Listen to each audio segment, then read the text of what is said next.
The Bermuda Triangle, one of the deadliest stretches of ocean on Earth. But what if there were an even deadlier one? In the Pacific, there may be. Why was this massive state-of-the-art ship suddenly lost with all hands? Nothing could be done to save them. What happened to this aircraft that vanished without a clue? I think an entrance to another dimension opened in this area.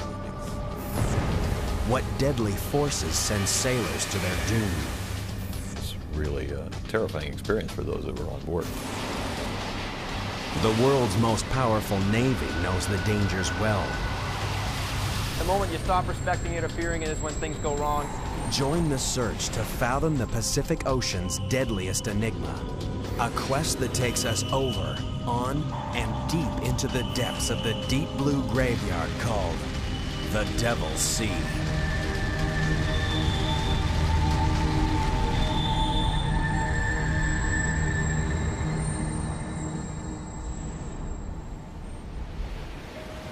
September 8th, 1980. Carrying 150,000 tons of iron ore, the bulk carrier Derbyshire is 230 miles off the east coast of Okinawa. The Derbyshire is a gigantic ship, longer than 3 football fields, twice the size of the Titanic, only 4 years old. From stem to stern, her design is state-of-the-art. Anyone should have felt perfectly safe sailing aboard her. But some, like able seaman Peter Lambert, didn't. Whenever he came home on leave, he'd naturally talk about the ship he was on, about the people he'd met, the seafarers, the friends he'd made. And of course he wrote letters home. And as I say, he just said he just didn't like the Derbyshire, there's just something about it. There's a lot of people said the same thing. Reluctantly, Peter signed on for one more voyage to earn enough money to get married. He was 19 years old. But his wedding would never take place. On September 9th, the Derbyshire and her entire crew disappeared. It was the largest British ship ever lost at sea, and no one could explain why. How could this giant ship, crewed by experienced mariners, simply vanish without a distress call and without leaving any trace? Could she be another victim of one of the Pacific Ocean's most enduring and frightening enigmas? To the south of Japan lies a vast expanse of empty ocean. Since the 1940s, scores of gigantic ships have mysteriously vanished in these cruel seas. Many of them were lost without even sending an SOS, leaving no clue as to their fate. But these waters have been claiming victims for centuries. Long ago, Japanese sailors gave this region a chilling name, Manoumi, the Devil's Sea.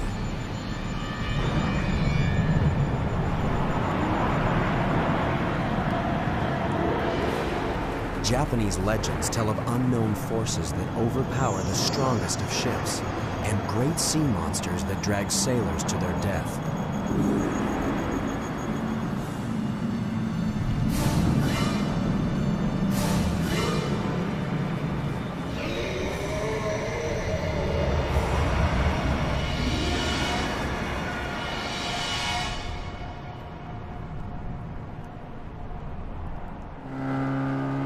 Today, the legend of sea monsters may have faded, but Japanese fishermen still fear the Devil's Sea, even as its rich bounty draws them to risk their lives.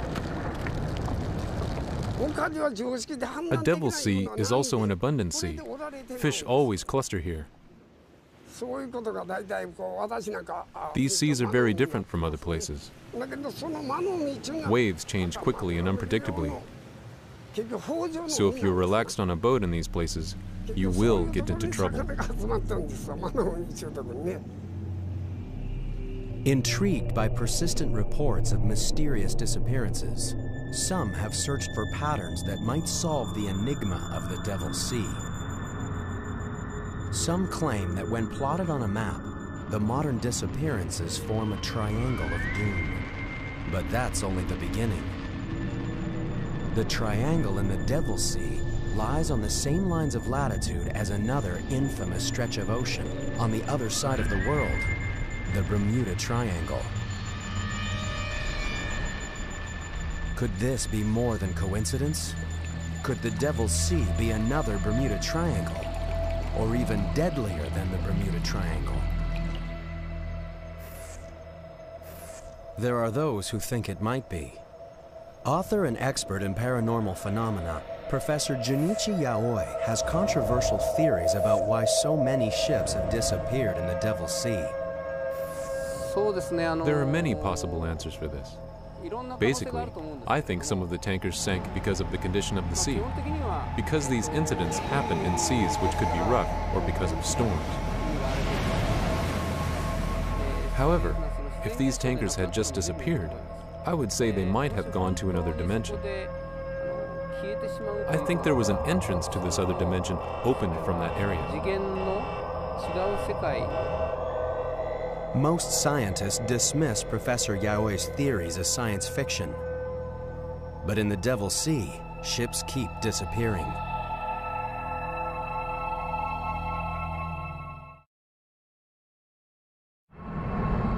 January 2002. The MV Linjie, a Chinese freighter with 19 crew on board, fails to arrive at the Japanese port of Kagoshima.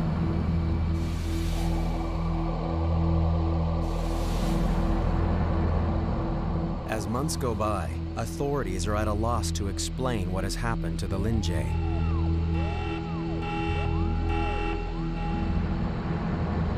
She has disappeared without a distress call and without leaving any signs of her fate.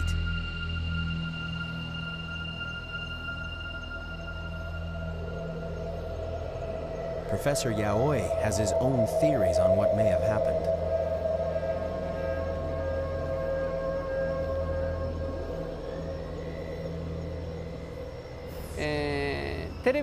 Let me explain it with an easy example.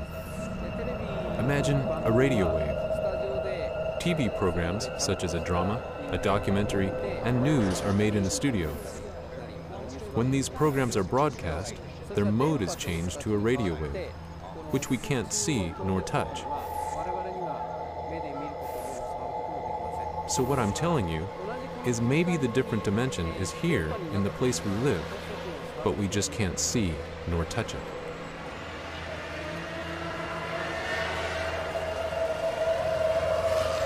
While some find Professor Yaoi's theories a comforting way to explain the unexplainable, maritime experts remain skeptical. I'm a disbeliever, probably a fairly strong disbeliever of anything like that. David Mearns is a shipwreck hunter with an impressive record of locating lost ships and a pragmatic attitude to the paranormal. I'm hired by people to come up with answers in a purely scientific and technical matter. So to actually come back and say, well, you know, I just can't explain it. It must be that Bermuda Triangle thing or the Pacific Triangle. And, you know, I don't think I'd have much credibility any longer. In 1994, David and his team faced one of their biggest challenges to date: solve the mystery of the lost ship Derbyshire. It would be a mission that would push even these experts to their very limits. This time they faced a formidable foe, perhaps the toughest ever, the Devils Sea.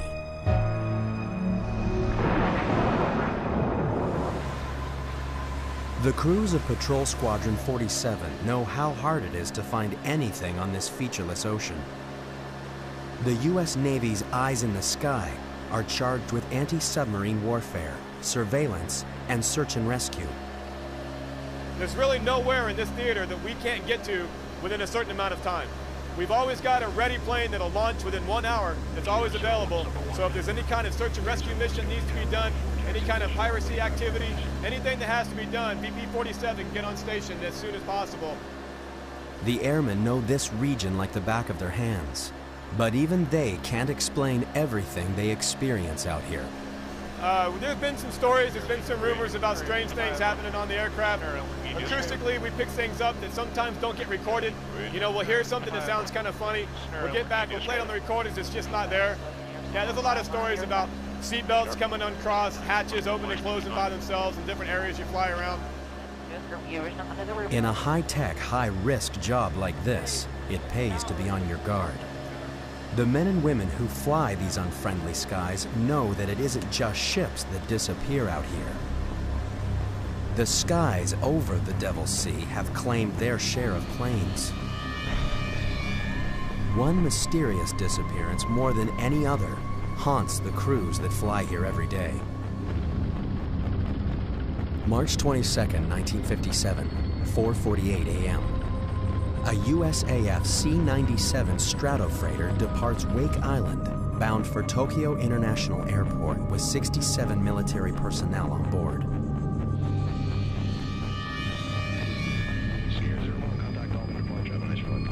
The flight is scheduled to take 9.5 hours, and sufficient fuel for 13.5 hours is on board. For 8 hours, the flight progresses normally. At 2:30 p.m., the pilot radios an estimated arrival time of 5 p.m. and adds that all equipment is functioning normally. Weather in the region is good. Flying conditions are nearly perfect. An hour and 15 minutes later, the pilot radios that he's 200 miles from Tokyo.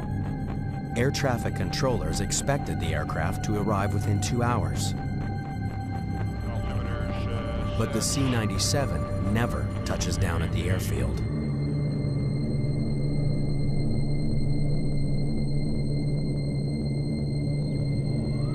Search and rescue flights scour thousands of square miles of ocean surface, retracing the plane's flight path. They find nothing. The giant Stratofreighter has vanished into thin air. Something in or over the Devils Sea was powerful enough to wipe the massive aircraft from existence. What could have happened to this formidable aircraft, built for combat, flying in perfect conditions?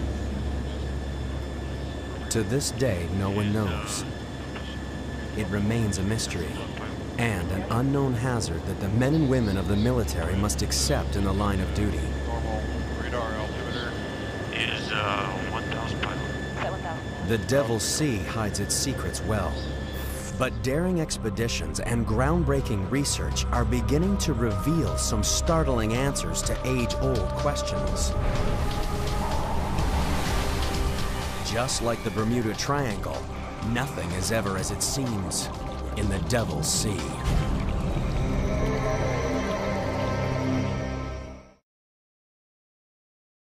The Devils Sea, south of Japan, has earned a reputation as a Bermuda Triangle of the Pacific. Giant ships sailing through these waters have disappeared suddenly and without a trace.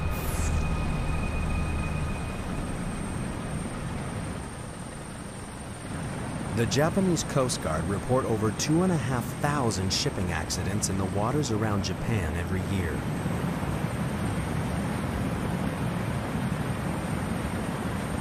These deadly waters are vast and unforgiving. The chances of finding a ship lost out here makes finding a needle in a haystack look easy.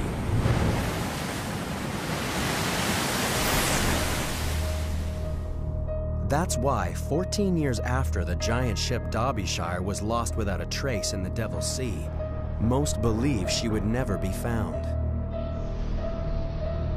An official report blamed the forces of nature, and the case was closed.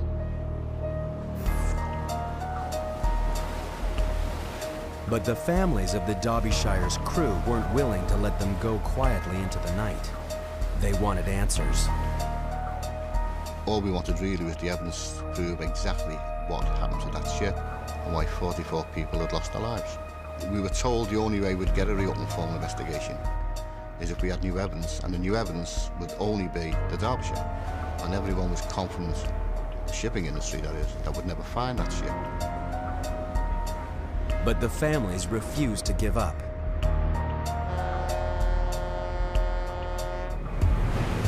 In July 1994, an expedition team led by David Mearns of Oceaneering Technologies headed into the Devils Sea, convinced that they could crack the case. Their hopes were pinned on one slim lead. At the time that the Derbyshire was lost, search and rescue planes reported an oil slick not far from her last known position. No one else had really used oil as the primary clue to actually go out and find a ship. So there was some uncertainty at the time about, how big the area could be. Is the oil directly above the ship, or is the oil being set down current, 10 miles, 50 miles, 100 miles? Nobody really knew. But my gut feeling was that it was an excellent marker, and that would lead us to the wreck of Derbyshire. On this clue alone, David Mearns and his team would try to achieve the impossible: find the Derbyshire and lay the mystery to rest. It was one thing to mount a search, but on this vast and violent ocean, the odds of finding Derbyshire were astronomical. The ocean floor lay miles below, and even if Derbyshire was down there was no telling what wreckage may remain 14 years after she was lost. Against these staggering odds, the expedition team placed their faith in a state-of-the-art device: the side-scan sonar towfish. Towed behind their vessel, it would travel along the ocean floor and send back pictures from 2.5 miles below. But these sonar sweeps would also be a race against time. Every day of searching would cost tens of thousands of dollars. The search team had enough money for only 8 days at sea. The sonar towfish descended beneath the waters of the Devils Sea and began transmitting eerie images from the ocean floor. To the untrained eye, they were a jumble of shapes and shades, but to David Mearns, something stood out. You can see the high is down in the end of that line. We actually started seeing some things that looked a bit suspicious. And as we went on to the next line, we saw even more trace. And then finally the third line, we went right over to something which was a great big dense patch of hard material. Whether it was rock or wreck, we couldn't tell. Look at that falling right across. Could this be the break they were hoping for? The team knew the success or failure of the expedition hung in the balance. Everything depended on what they would see next, as the ship began its second pass.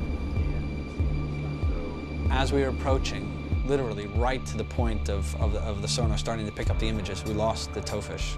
Just ping, like that. So this very heavy, double-armored steel cable just snapped.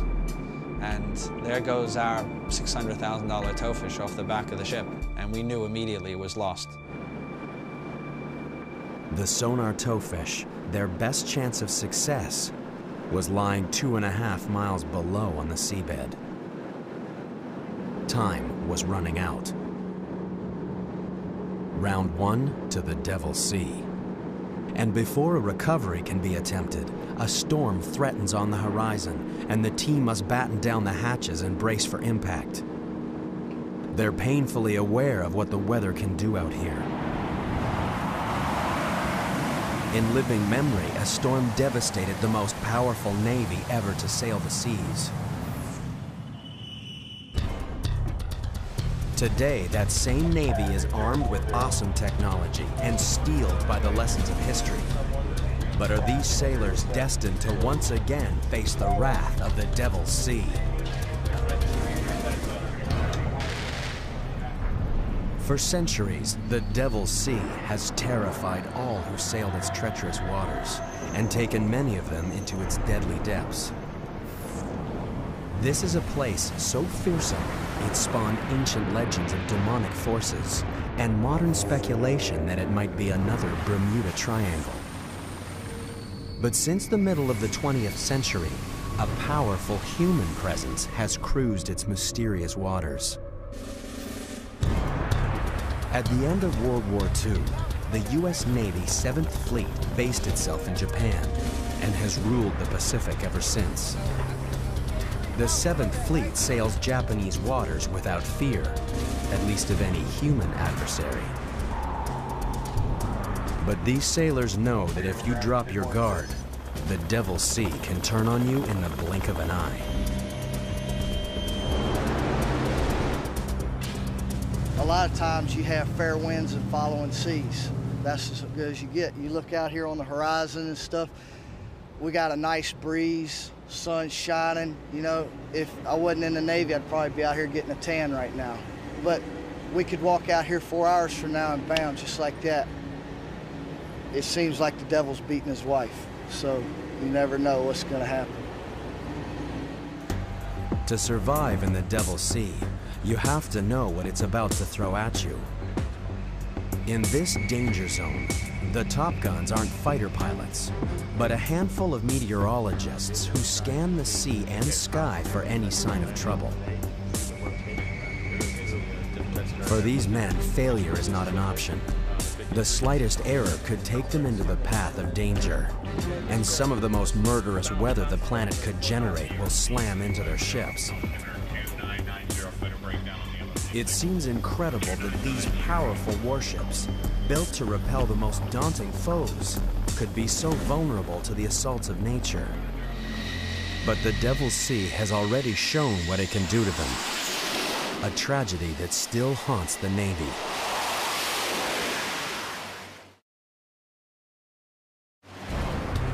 December 1944. World War II rages in the Pacific. The suicide squadrons of the Japanese kamikaze are the most feared enemy in this theater. But the terror they inspire is about to be surpassed. Task Force 38, a U.S. Navy carrier battle group, pounds Japanese forces in the Philippines, softening them up before MacArthur's invasion hits the beach.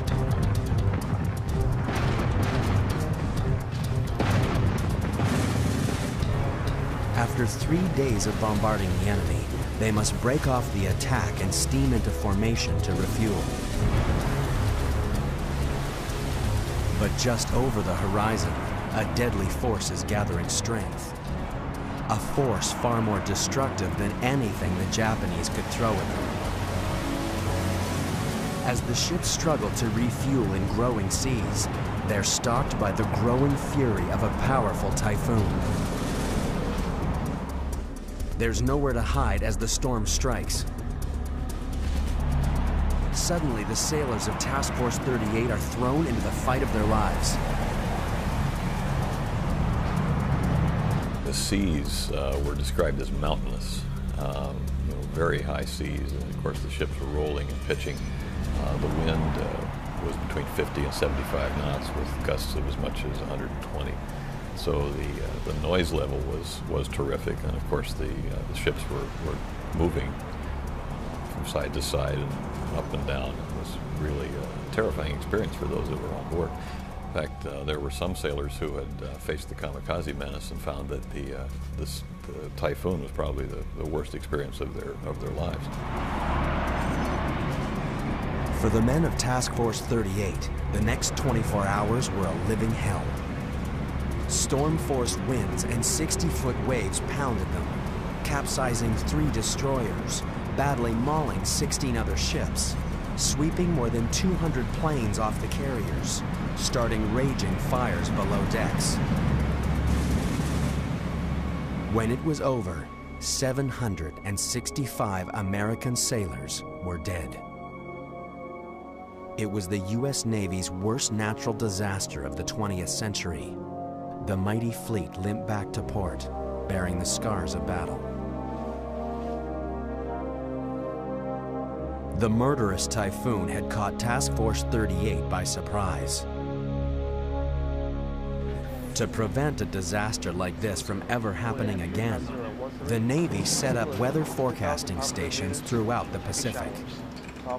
Today, the U.S. Navy Meteorological and Oceanographic Command in Yokosuka, Japan is on high alert. There's a powerful typhoon brewing in the Devils Sea. This deadly region is a typhoon factory. Its warm waters can generate as many as 30 killer storms in a year. Maelstroms of 200-mile-per-hour winds and waves up to 60 feet high, racing at 50 miles per hour across the sea, devastating everything in their path. Maximum seas associated with the storm at this time are about 28 feet. So we're keeping ships well clear of that area. We're keeping ships well clear of the coast of China, and they're expecting that storm to maintain winds of about 80 knots of gusts, 105 knots as it progresses west. When the winds surpass 170 knots, or 195 miles per hour, a typhoon becomes a super typhoon, one of nature's most devastating forces, and a naval forecaster's worst nightmare.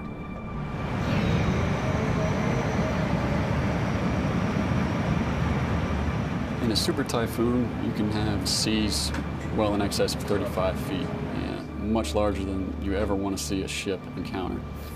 Very capable of sinking ships, grounding ships, destroying harbor facilities and housing on islands. Just absolutely devastating to anything that they encounter. 170 knots will tear down concrete walls and permanent structures.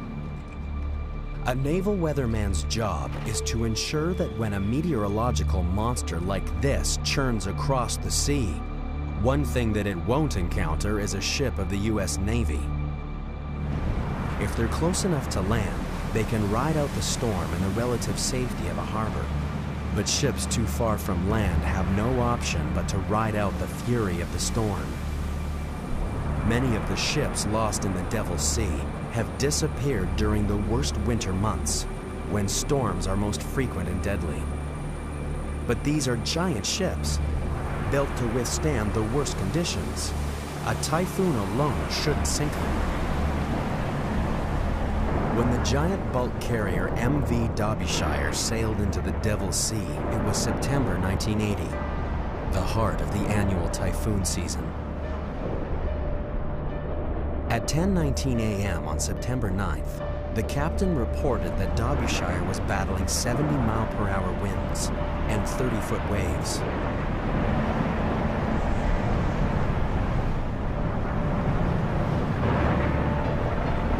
But the captain wasn't especially worried. He was confident that a ship as large and well-designed as his should have no trouble surviving even such severe weather. He radioed that their arrival in port would be delayed by no more than a few days. Instead, Derbyshire disappeared without a trace. How could he have been so tragically wrong? Could the answer lie buried beneath the waves? Violent forces lurk down here, forces that modern science struggle to fathom, forces that may hold answers to the mysteries of the Devils Sea.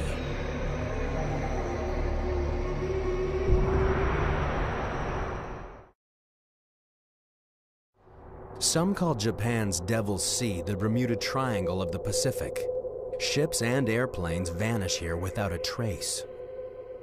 Could the answers to the mysteries lie here, far beneath the stormy surface? Down here lurk powerful, deadly forces. Forces that imperil all who sail on or under the Devils Sea.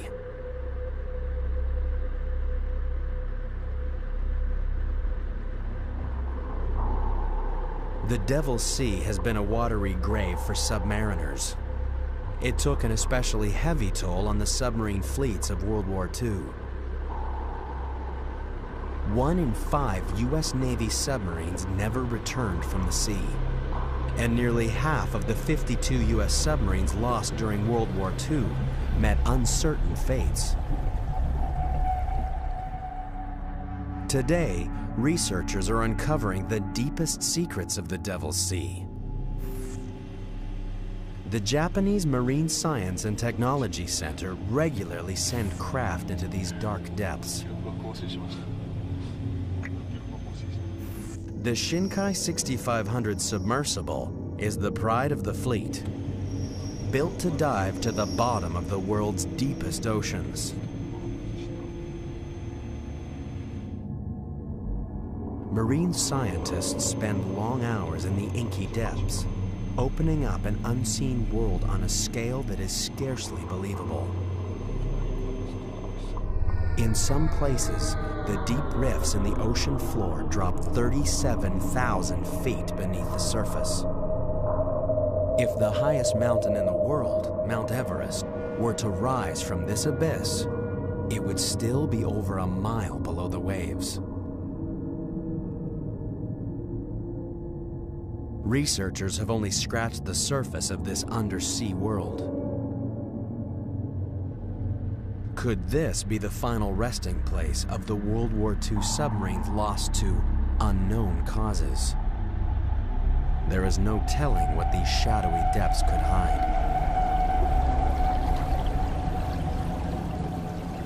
Some have even suggested that there is an alien life force lurking beneath the Devils Sea. One account from a Russian research scientist was widely reported in the paranormal press. On August 18, 1980, the Soviet vessel Vladimir Vobirov was returning from a research mission off the coast of Japan. Expedition leader Professor Platonov claimed he was on watch when suddenly an unidentified submerged object burst from the sea and circled the ship. According to the professor, it was cylindrical in shape and scorched the area with a blinding blue light.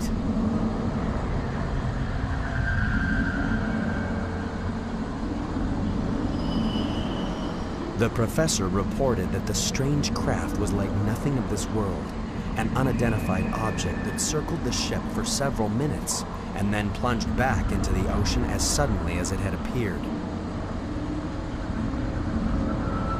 Over the years, others have told similar tales, and the folklore of the Devils Sea has grown. But there are other explanations for strange objects bursting from the water. Japanese scientists dismissed the notion of an undersea alien life force. To be honest, almost all phenomena are explainable through our knowledge, and I have never seen such a strange phenomenon. So what power of nature could send objects shooting to the surface miles above? One answer can be found at the western depths of the Devils Sea, where the Earth's molten core threatens to break through the fragile crust.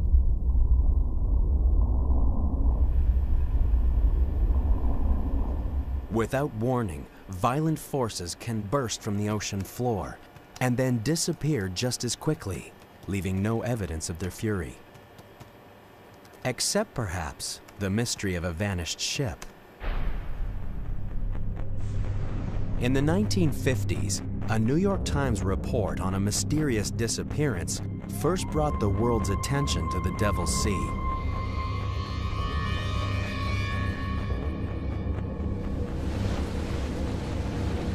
September 23, 1952, the Kayumaru 5, a Japanese Coast Guard research vessel with 31 crew aboard, heads for the Myojin Reef in the Devils Sea to monitor strange underwater activity.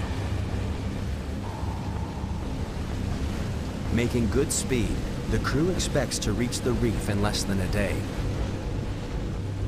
But after 3 days of radio silence, the Coast Guard declares the vessel missing.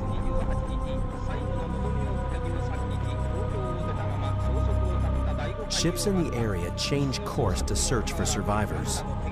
None of the Kayumaru's crew is found. The mystery deepens until, by chance, the searchers witness a violent natural phenomenon.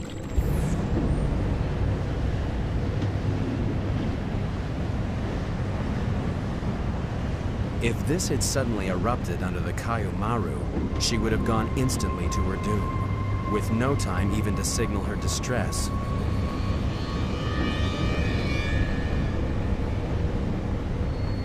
Searchers found a few scraps of wreckage, but none of them bore a ship's name, and there were no survivors to tell their tale. The fate of the Kayumaru would remain a secret of the Devils Sea. Grieving relatives were forced to accept that the ship was simply gone, and with it, their husbands, sons, and fathers. The Japanese Coast Guard warned ships to avoid Myojin Reef because of the danger of an undersea eruption, and a legend was born. But rumblings in the depths can kill in more ways than one. When an earthquake strikes Japanese coastal towns, residents run to the hills. An earthquake on the seafloor sends a shockwave racing to the surface. A bulge of water is displaced and moves swiftly through the ocean. This irresistible force is the tsunami, the deadliest of waves. In the open ocean, tsunami waves can travel at over 500 miles per hour. Anyone caught in its path, on land or in a harbor, has no chance. As a child, Takao Suzuki was one of the lucky few when a tsunami annihilated his village. It was terrible. At 12 o'clock, the earthquake struck. A few minutes later, the tsunami came. People tried to escape. The people who died were not so far away from us, but they were killed.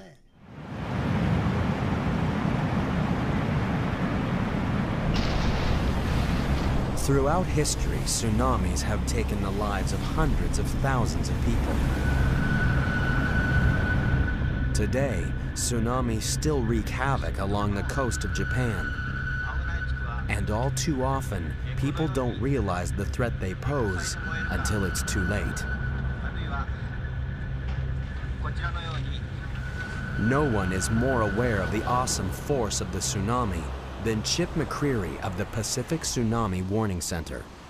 Even a 10-foot tsunami is quite destructive because sea level will rise by 10 feet and it'll stay high for 5 minutes, 10 minutes, 15 minutes. And during that time period, of course, a lot of water rushes on shore, and it can rush on shore with a high velocity. This not only floods areas, but the force of the water knocks things down and picks up debris, which in turn acts as battering rams. It's no wonder that some have suggested that these monster waves could be responsible for the ships missing in the Devils Sea. But those who know the tsunami best say it's unlikely. A big destructive tsunami might only be a meter or less in height out on the open ocean, and because these waves have very long wavelengths, the time it takes for the wave to go up and then go back down is a long time. It might be 20 minutes, even up to an hour. So this slow rise and fall of the sea out in the middle of the ocean is quite unnoticed. Although they cause massive destruction on the coast, tsunamis can't take the blame for a ship missing at sea. Far out to sea, time was running out on the expedition searching for the lost ship Derbyshire. There had been a promising sonar scan of the seafloor where the ship was reported missing. But before they could make a positive identification, the sonar towfish had been lost, claimed by the Devils Sea. Now the storm relented and the mission could go ahead. They would attempt to recover the towfish and identify the target. But would they be prepared for what they'd find 2.5 miles below?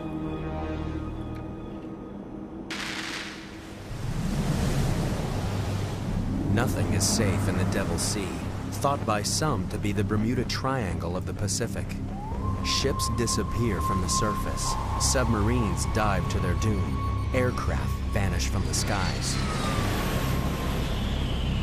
Some blame unnatural forces, some the forces of nature. There's no doubt that this is one of the deadliest and most mysterious stretches of ocean in the world. And one piece of the puzzle was proving to be frustratingly elusive.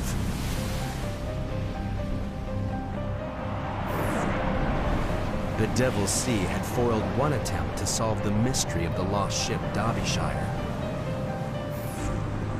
The expedition team had lost their sonar towfish just as it was beginning to transmit images of a suspicious formation on the ocean floor. Now they would launch a rescue mission, a desperate attempt to recover the towfish and identify the target below. The team readied their remote-operated vehicle, or ROVE. This mission would push it to its limits. Would the ROVE's titanium frame withstand the crushing pressures that it would encounter as it descended? A few slender cables were all that kept this high-tech submersible tethered to the ship. If anything went wrong 2.5 miles down, there was nothing anyone on the surface could do. So the tension was incredibly high.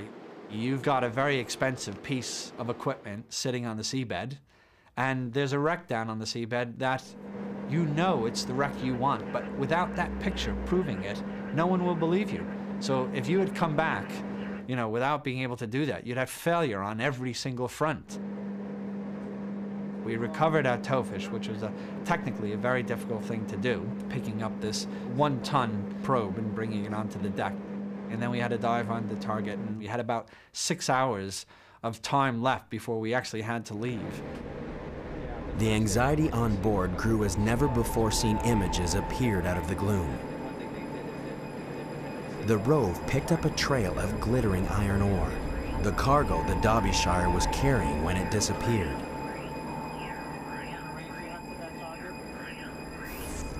Twisted metal confirmed that the target was a shipwreck. And then, the moment they had all been hoping for.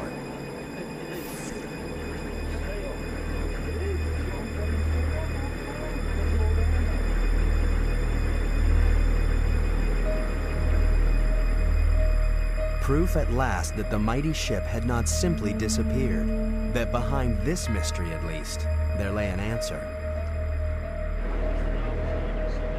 Finding a shipwreck is a fantastic feeling. People had predicted she'd never be found. So, you know, the moment that you actually start seeing wreckage, to be able to see that image is a great feeling.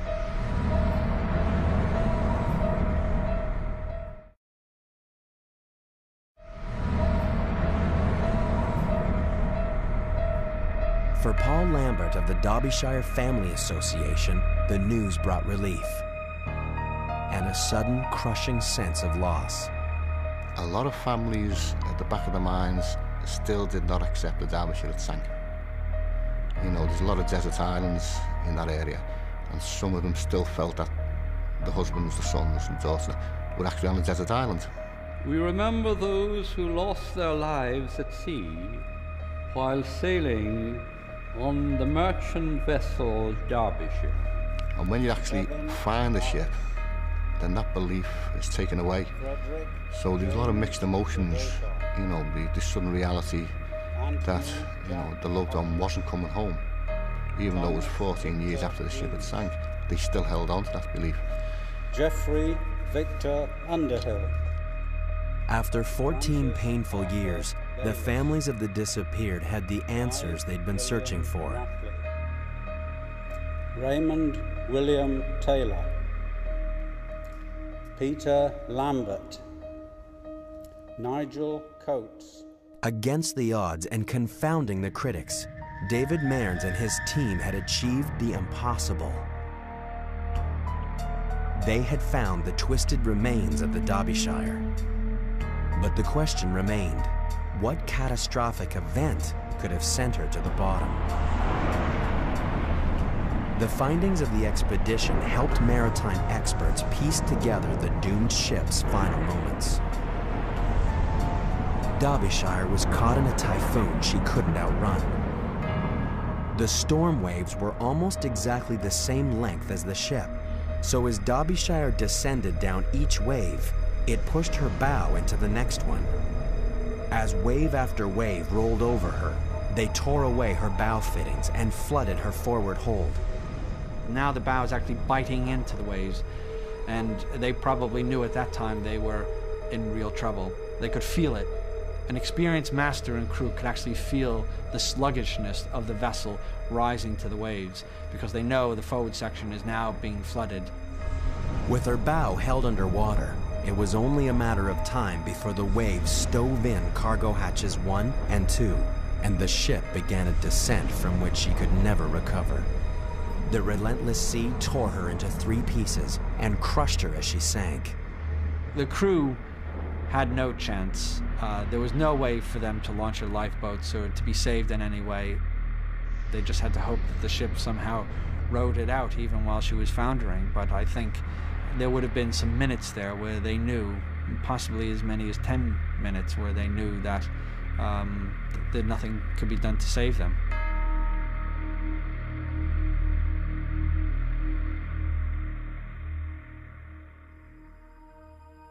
The last act of the expedition was to gently place a memorial plaque on the Derbyshire's foredeck, inscribed with a prayer for her lost souls.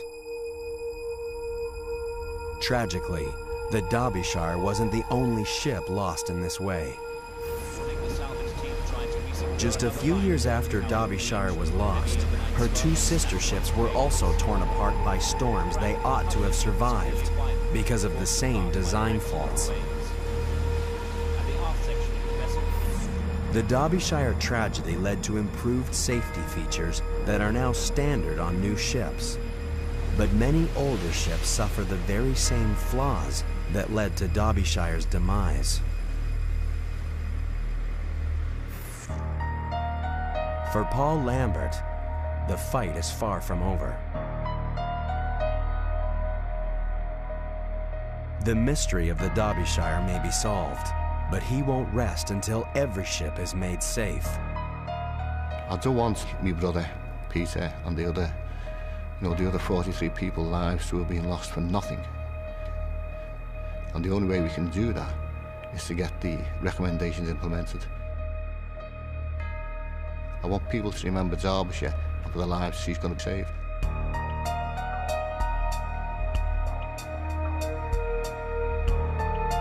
It may be cold comfort, but there is some comfort in the knowledge that many mysterious disappearances can be accounted for. And every mystery solved improves the odds for the thousands of seafarers who venture out onto the Devils Sea every day.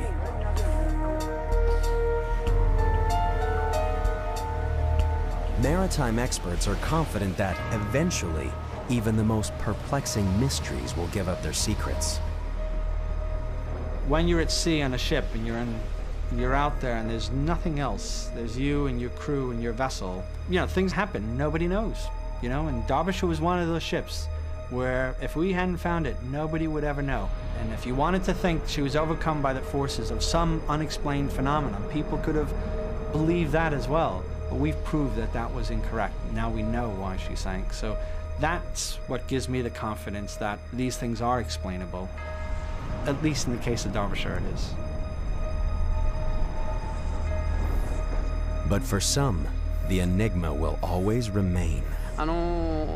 Many people now realize that there are many things we can't solve, even though we have witnessed great progress in science. However, I don't think I can persuade people who insist that there is nothing science cannot solve. Every day, this vast expanse of ocean continues to be plied by hundreds of ships, braving the forces of nature and the terrors of the unknown. As the Devils Sea casts a shroud over its mysteries, the sailors can only pray that they won't fall victim to the Pacific Ocean's deadliest waters.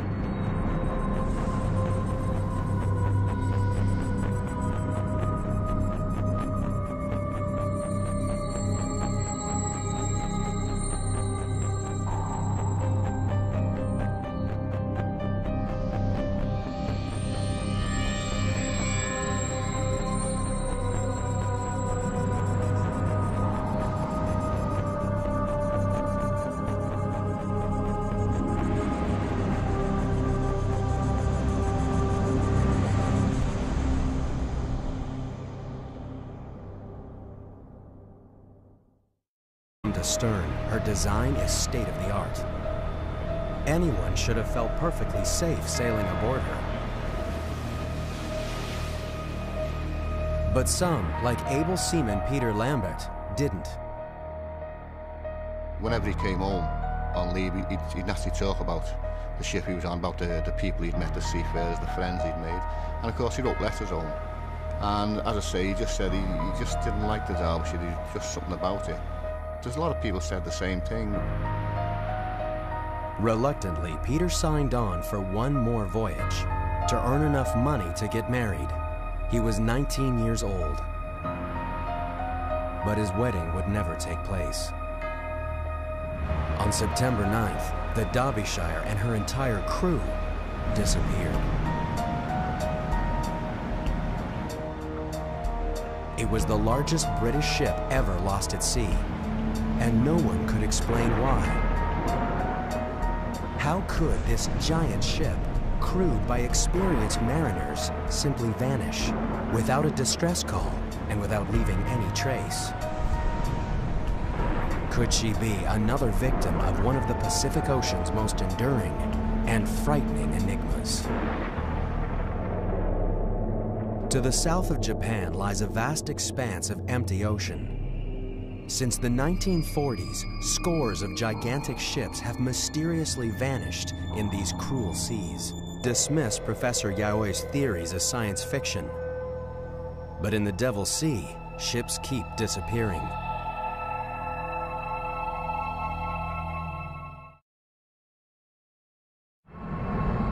January 2002. The MV Linjie, a Chinese freighter with 19 crew on board, fails to arrive at the Japanese port of Kagoshima.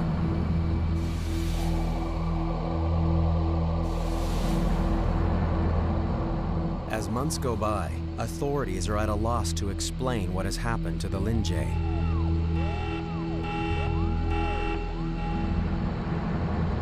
She has disappeared without a distress call and without leaving any signs of her fate.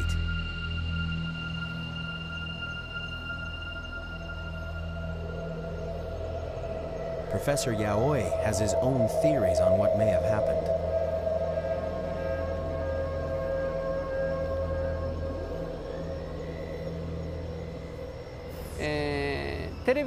Let me explain it with an easy example. Imagine a radio wave. TV programs such as a drama, a documentary, and news are made in a studio. When these programs are broadcast, their mode is changed to a radio wave, which we can't see nor touch. So what I'm telling you is maybe the different dimension is here. Many of them were lost without even sending an SOS, leaving no clue as to their fate. But these waters have been claiming victims for centuries.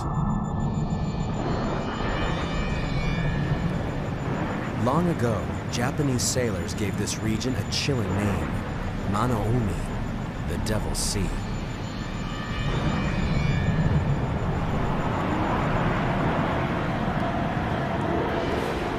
Japanese legends tell of unknown forces that overpower the strongest of ships and great sea monsters that drag sailors to their death.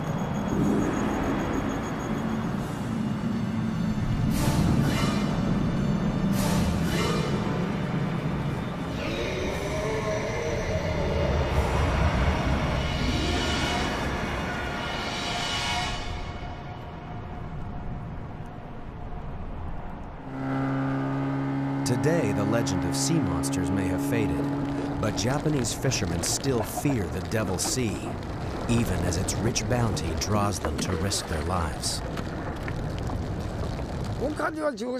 A Devil's Sea is also an abundant sea. Fish always cluster here. These seas are very different from other places. Waves change quickly and unpredictably. So if you're relaxed on a boat in these places... The Bermuda Triangle, one of the deadliest stretches of ocean on Earth. But what if there were an even deadlier one? In the Pacific, there may be. Why was this massive state-of-the-art ship suddenly lost with all hands? Nothing could be done to save them. What happened to this aircraft that vanished without a clue? I think an entrance to another dimension opened in this area. What deadly forces send sailors to their doom? It's really a terrifying experience for those that were on board. The world's most powerful navy knows the dangers well. The moment you stop respecting interfering in is when things go wrong.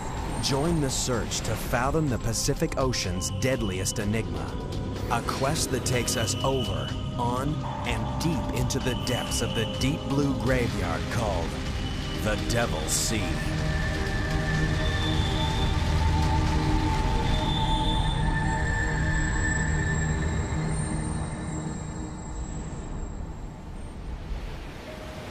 September 8th, 1980. Carrying 150,000 tons of iron ore, the bulk carrier Derbyshire is 230 miles off the east coast of Okinawa. The Derbyshire is a gigantic ship, longer than 3 football fields, twice the size of the Titanic, only 4 years old. From stem... You will get into trouble. Intrigued by persistent reports of mysterious disappearances, some have searched for patterns that might solve the enigma of the Devils Sea. Some claim that when plotted on a map, the modern disappearances form a triangle of doom. But that's only the beginning.